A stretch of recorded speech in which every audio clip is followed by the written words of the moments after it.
Hey everyone, welcome to Los Angeles 2022. With me, I have the talented Corina. How have you been? I'm good, how are you? How's the con going for you? It's going really well. I have loved seeing all of the fans and seeing all of the cosplays. I've seen so many Genshin cosplays, it makes me really happy. Genshin, and we had a feeling that Genshin Impact was going to be the most cosplayed characters of all time here. It's going to every year we see like whatever's popular that gets cosplayed a lot. So I feel like it's Genshin and Demon Slayer right now. And Squid Games. Oh yeah, that too.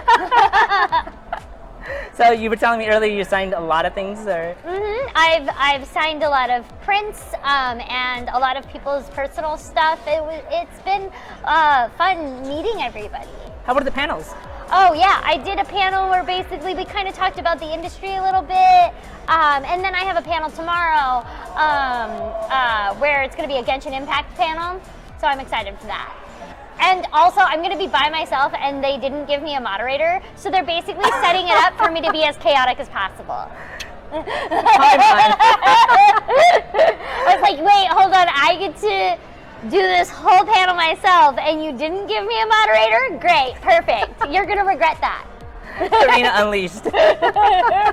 Before we jump into your roles in or your role in Genshin Impact, let's speak more about your origins and your journey that became your voice acting career. So I was 5 years old, and I watched the movie The Mask. Became obsessed with it, and specifically Jim Carrey. And I went to my parents and I said, I want to be Jim Carrey. And they said, well, you want to be an actor like Jim Carrey? And I was like, no, I want to be Jim Carrey. What did I not be clear enough? And they were like, well, you can't be Jim Carrey. And I go, well, then you're liars, because you told me I could be whatever I wanted to be, and so you're liars now. And I had a big fit over it. Then they were like, well, you can be an actor like Jim Carrey. And I go, okay, fine, I guess that's close enough. And so then my mom got me into acting classes, and I was hooked from day one. I was like, yep, this is exactly what I was meant to do with my life. There is no other option. And my mom was like, okay. And my mom was like very instrumental in like finding auditions for me, because I lived in Seattle at the time, which luckily enough does have like some theater and a little bit of, on camera and voiceover too. So the first thing that I booked, I was 8 years old, and I was in the play Roar the Grease Paint Smell of the Crowd. And then after that, I booked a voiceover job, and I was 8 years old. Oh wow, from Seattle then. Yeah. Mario, Star Fox, all those perfect games were actually voiced over there. So yeah, I forgot the name of the iconic studio that used to do voices, and unfortunately but that's because also the Nintendo of America is up there too. Are they still up there? I don't know if they're up there anymore, but they were when I was a kid. Yeah, I know that. Yeah, because we would pass every time I had to go to Roar the Grease Paint Smell of the Crowd. We would literally pass that building. And me being a kid that was obsessed with Zelda at the time, I was like, Mom, we have to stop by that building. And she's like, no, you're late for rehearsal. I loved Legend of Zelda, and I started off with Ocarina of Time, and Navi spoke to me. I was like, wow. I love Navi. I know people say she's annoying. I don't care. I love Navi. Navi's perfect. Which would eventually play such a role in... Yeah, it's funny because like the first day of recording for Genshin, the director, Chris Fiala, who's a really good friend of mine, I've worked with him on several projects, he says, so Corina, you're basically like the Navi of this world. And I go, hold on, I might need to cry, because you just said the exact words I've been waiting to hear my entire life. Yes. Aside from Genshin Impact, where else can we hear your voice in? So I'm in the video game The Somnium Files, which is going to have a sequel coming out later this year, and I'm super excited for that because Mizuki is older now, and you get to see Mizuki do a lot more cooler things that I can't talk about, but I promise it's cool. So you should play the first one, The Somnium Files, and The Somnium Files Nirvana Initiative. Opposite Erica, correct? Yeah, Erica Harlicker is also in that, and Zach Aguilar's in it too, Jackie Lastra. A lot of the Genshin cast actually is in that game as well. And then also I am in One Punch Man as Tatsumaki. I am in Somali and the Forest Spirit as Somali. I'm in Dino Girl Gauko as Gauko and Naoko. I am also in I've been killing slimes for 300 years. I maxed out my level as Pecora the Demon King. I'm in a lot of stuff. What about, there's a minor role that you had that interested me just because I'm a huge fan of this series, and it's in the mobile game. It's D for DJ?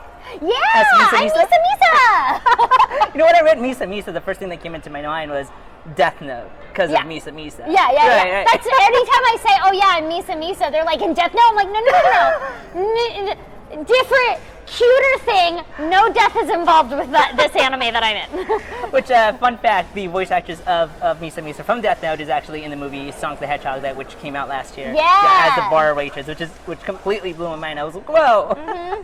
Moving on now to Genshin Impact. Tell us your journey on how you found yourself voicing Paimon in the booth. Well, so as I said before, Chris Fiala, who is the director, he was the director also on I, the Somnium Files. So the reason why a lot of Genshin Impact people happen to also be in the game I, the Somnium Files is literally because the director for Genshin Impact also was working on that game. So he worked on that game with me, and that was the first time I'd ever worked with him. And he really enjoyed the cast as a whole. And so when Genshin Impact came around and he was offered the directing job for that, he basically was like, hey, Mihoyo, I don't know who you have in mind for casting, but these people from I, the Somnium Files that I already worked with, they're great. And I believe, Chris will correct me if I'm wrong, but I believe he actually did tell me that when Paimon came up, he was like, you have to audition Corina for this character. You have to do it. I'm not saying you have to hire them, but I'm saying at least give them a shot because I think they're going to be perfect. And here I am. a lot of voice acting, like it's a mixture of, like, sometimes you get a job out of the blue and, like, you've never worked with that studio before, you've never worked with anybody who's working on it, the director or anything, and you're just like, okay, cool. And then the other times it's, oh, that's literally the director I've worked with or somebody that I've worked with before that really liked you before.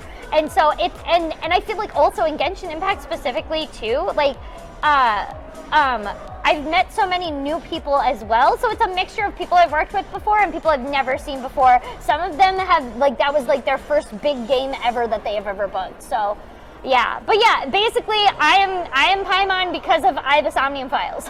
So tell me more about the development that went into making the voice of Paimon. So it when I first stepped in there, you know, when you first, like, ever approach a character, you spend a good 15 minutes to a full hour discussing the character, depending on the project. It took us the full hour.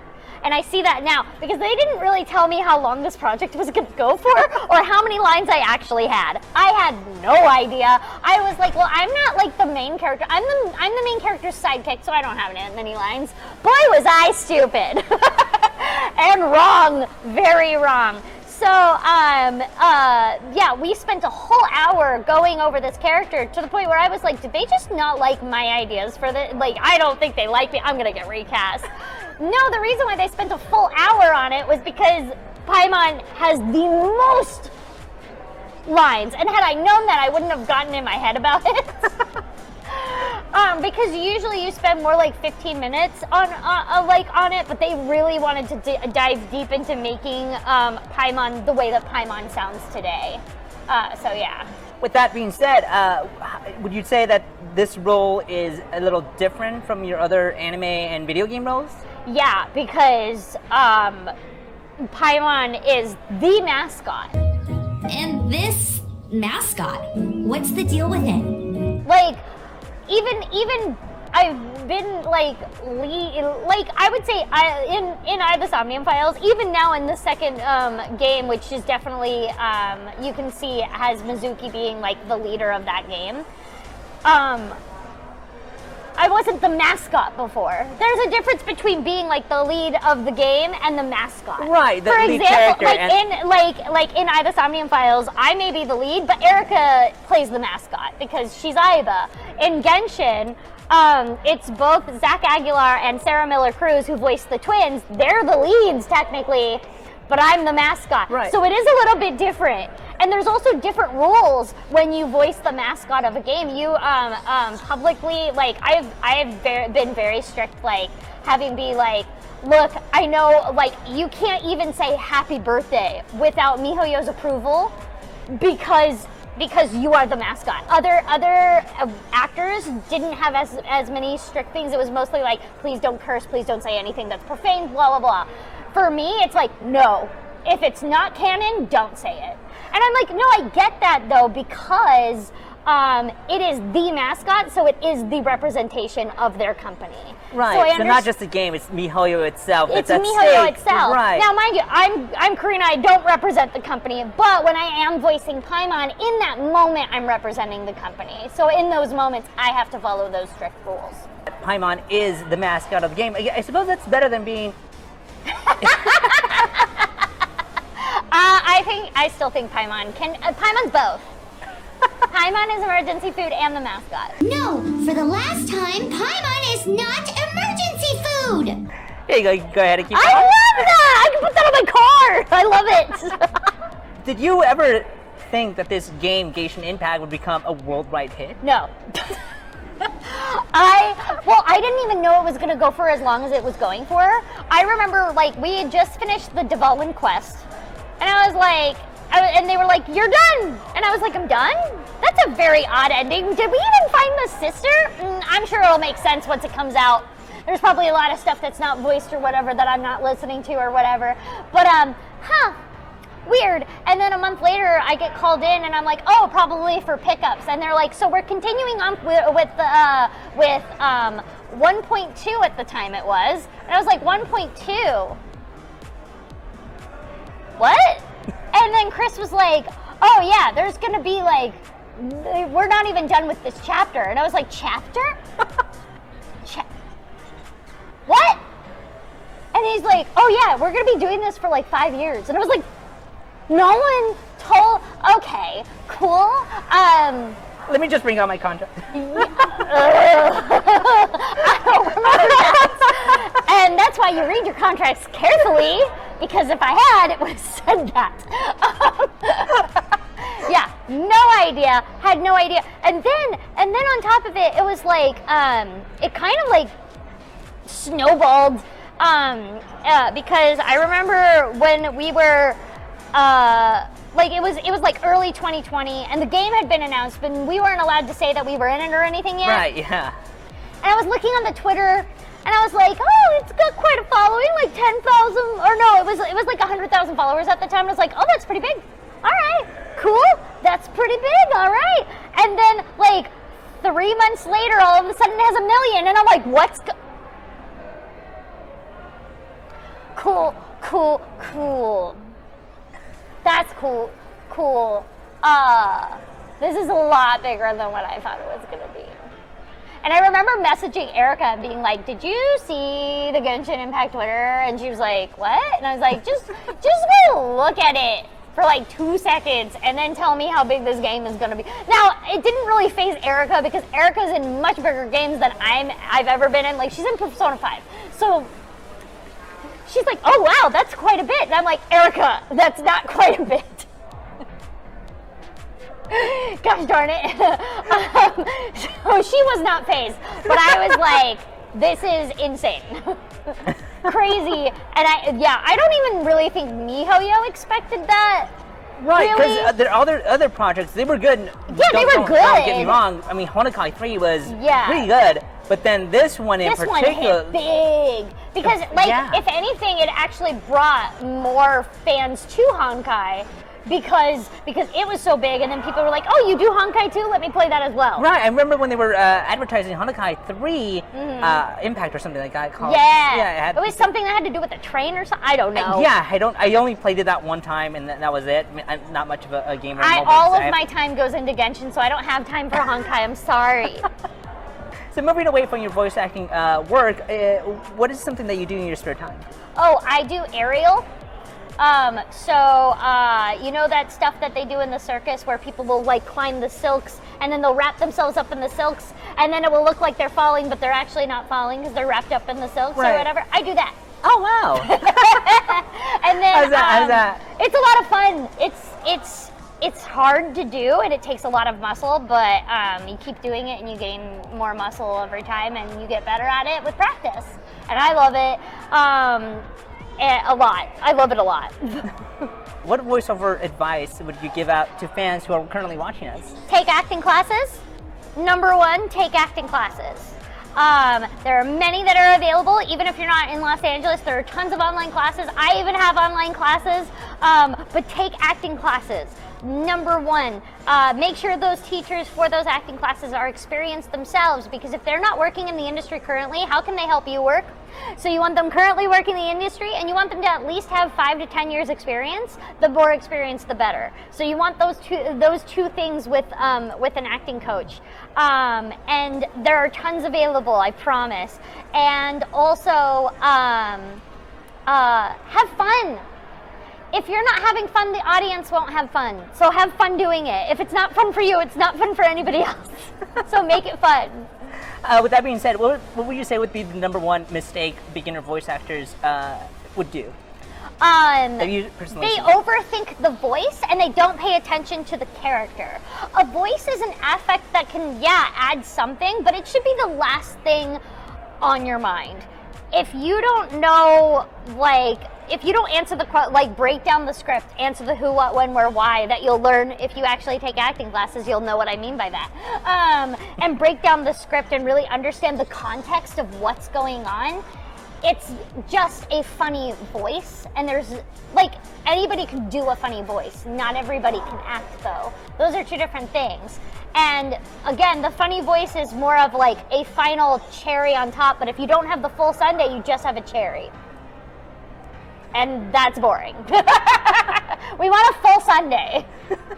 Can you provide us with the voice of Paimon? Paimon is not emergency food. Also, have you tried turning it off and on again? That's something we should have done with our microphones today. Because we had technical difficulties at the beginning of this interview, but... Oh, no.